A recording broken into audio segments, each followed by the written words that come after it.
بلوچستان کے سرحدی شہر تفتان سے ہمارے گدروشیہ پوائنٹ کے نمائندہ سمیع الحق سیاپاد کی رپورٹ کے مطابق پہلا آل چاغی بیاد محسن تفتان مرحوم master Khadim Hussain tape ball cricket tournament کا فائنل میچ شہید ایاز جان کلب تفتان اور دوسرا سیمی فائنل شہید ایاز جان کلب تفتان اور شہید سالار جان کلب دال بندین کے مابین کھیلا گیا۔ ٹاس جیت کر شہید ایاز جان کلب کے کپتان نے پہلے بیٹنگ کا فیصلہ کیا۔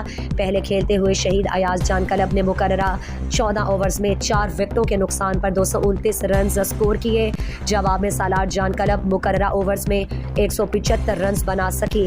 شاندار سینچری اسکور کرنے پر محمد نواز مین آف دی میچ قرار پائے۔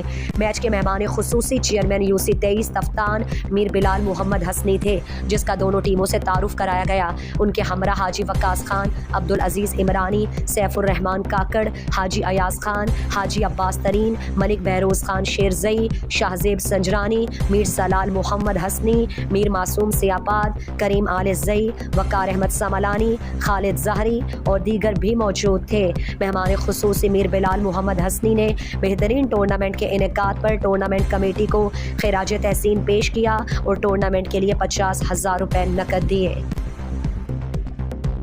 مزید دلچسپ معلومات اور خبروں سے آگاہ ہونے کے لیے Gedrosia point Facebook page, Instagram, Twitter کو فالو اور یوٹیوب چینل کو سبسکرائب کریں۔ بیل آئیکن بٹن دبانا نہ بھولیں